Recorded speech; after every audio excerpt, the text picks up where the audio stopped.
What is a parable? Is it merely a nice moral story with a great lesson? I think we can all agree that the parable is much more than that, especially because it comes from the mouth of our Lord. And because it comes from Jesus, we can see that there are many levels to these parables. They're not just a simple teaching, but each of them, we could say, is what we use this term Christological. That Christ is at the center of these parables. Jesus is teaching us about his nature. And the same is said of this prodigal son parable. This is one of the most famous ones that we hear. So let's kind of look at this, because there's many layers to this parable, layer upon layer that we can dissect. Actually, the first one we can look at is that there actually is a historical level to this parable. Jesus is he's in the Jewish area, and he's teaching the Jewish people about their history. He's teaching them about the history of Israel. In Israel, we know that there's 12 tribes. And at one point, the 12 tribes split up into two. They split up into two kingdoms. There was the north and the south. The south stayed faithful to God. They stayed true to their worship. They're known as Judah. They were kind of like that older son. But the northern kingdom, which is known as Israel, they went astray. They didn't stay close to God's covenant, and they went astray. And what Jesus is teaching them here is that God desires to reconcile himself back to his people. Yes, Israel in the north went astray, but God desires, and Jesus prophesied that one day they would be whole again. God doesn't desire to beat down those who have gone away, but he desires reconciliation. So that's the historical portion of that. That's the historical part of it. But also there may be even what we call a spiritual level or a personal level. Because we can look at this gospel, this parable, and we can look at those two sons, and we can probably say they represent us. That maybe at one point in our life we've associated with one or each of those sons. Maybe recently, maybe at some point in our past, we can associate with either of those two sons. So looking at these parables, these prodigal son and this older son, maybe we can look at them, each of them, and see what this means for us personally. Let's take a first look at the prodigal son, because this is the easiest one. Obviously, we see that his father's very well off, and he kind of gets greedy. He's like, I want all that what is coming to me right now, what my father has for me. And so his father generously says, here you go. And so he goes, and as a kind of a wasteful young man, he squanders it all on a life of dissipation, as we hear in the gospel. And he really goes astray. And not only that, he hits rock bottom. So much so that he finds that his only recourse is to go back to his father. And I've always looked at this parable and the son going back and forth, and it looks always like the son doesn't know whether his father is going to forgive him. He says, he builds up kind of a way to go about it. He's like, okay, this is my strategy. I'm going to say this to him. I've sinned against heaven and against you. He doesn't know what his father's going to react. He doesn't know if he's just going to go, shake his finger. But actually, the exact opposite happens. The best case scenario happens. His father sees him from a long way off and runs to him, embraces him, kisses him. And not only that, not only does he embrace him, not only does he reconcile him, but he brings him back to dignity. He restores his dignity to that beloved son. So that's such a beautiful portion of that, is that's what God desires to do with his fallen away, that he desires to bring them back and to dignify them and to elevate them. The prodigal son. You know what the word prodigal means? Wasteful. Wasteful, yeah. You don't really think about that because we know the prodigal son associated with this parable. But when we think about it in terms of wasteful, haven't we been wasteful at times? That may be something we can reflect on. That not necessarily with resources that we've squandered the resources that we have, but maybe we've been wasteful or prodigal with the grace and the gifts that God wants to bestow on us. Maybe we've shut him out. Maybe we've turned our back. Maybe we've not opened ourselves up to the goodness that he gives to us.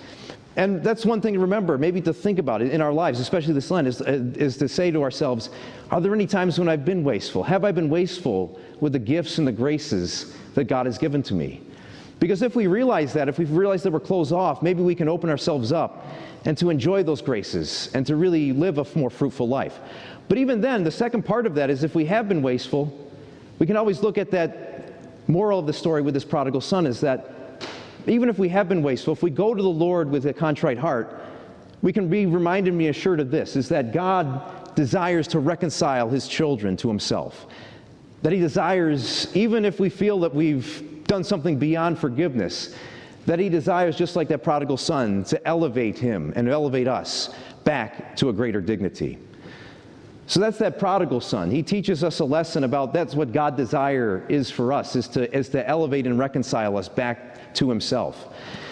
But then let's look at this older son, because this older son, really, we could say he didn't do anything wrong. In fact, he by his own words, he did everything right. And maybe we more associate with him. Maybe we can look at other times and say, oh, look, I've done everything the way that I should have done. But then there's people skirting the rules over here, and they're getting away with it. And we can get bitter about that. There's a lot of this kind of whataboutism. And it's, sometimes it doesn't come out of a place of anything necessarily bad, but we want to see justice. I kind of look at this in terms of, well, this is kind of a not that serious of a situation in my own life, but back when I was in seminary, the last year of seminary, it was COVID. And because of the virus, they shut us out in the last semester from going out to eat at restaurants in Baltimore. So I was really ticked about that, because there's some great restaurants in Baltimore.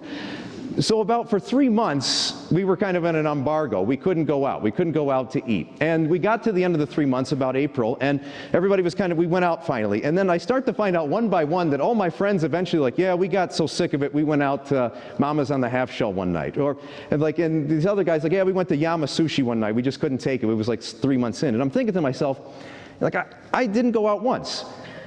Now, I wasn't mad at that, but I was mad that they never invited me. I'm like, you guys know how much I want to go out. But so that sometimes we get onto that, sometimes we get on, to get that. We kind of are like that older son.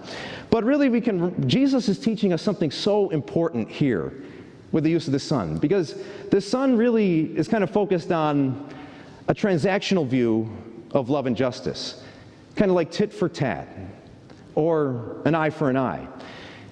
And Jesus is teaching in this moment that that's now how I view the world. Especially as we look to St. Paul in this second reading. He talks about being made a new creation, that Jesus wants to make us a new creation.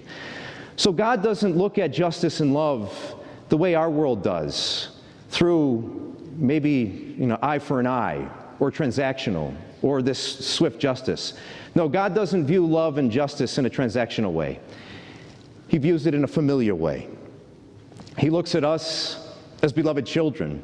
And when we go astray, he doesn't maybe exact the justice that we think we deserve, but he exacts the justice and love of a father for his children.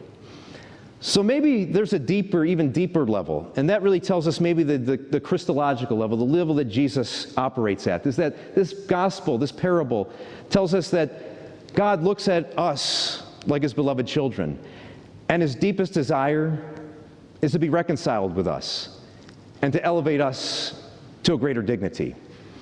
That's the beauty of our faith, and that's the beauty of our reconciliation, especially the sacrament of penance. The sacrament of penance is our way to really have maybe an encounter with the Father like the prodigal son, to really open ourselves up to enjoy that forgiveness that we probably never thought we deserved, but that the Lord wants to bestow upon us. And that's not to be said that the sacrament of penance sometimes is very intimidating. We kind of we kind of think about it in different ways. We kind of find it as, maybe we look at it as the penalty box. We look at it in terms of it's a place where we go to have our punishment handed to us. Or maybe we feel that I don't need the sacrament of penance because I'm not a murderer. Well, we also have to remember, too, is that God doesn't want to slap us on the wrist. That's not what penance is for. And two, yes, we may not be murderers, but as St. Paul says, we've all sinned and we've all fallen short of the glory of God. And so there really is an opportunity and a need, but especially an opportunity for us through that sacrament to really avail ourselves to that great love of God that just wants to elevate us. Today I was at the men's conference up in Syracuse, and every so often I just kind of tell the penitent, I said, thank God for the sacrament of penance, because now otherwise we may just go around wondering if God was forgiving us and having to bear that guilt. But through that sacrament we can know for certain, through the minister of the church, that God has truly bestowed his love and grace upon us. So today that's what we have. Maybe we're scared to face the Lord for reconciliation, whether in the sacrament or without. Probably a lot like that prodigal son who was wondering whether the father would forgive him. But what we can resolve today is to know that the Lord in his goodness and in his love doesn't desire to break us down, because he's made us a new creation, and he wants to elevate us and to make us whole, but to show us, most of all, that we are his beloved sons and daughters.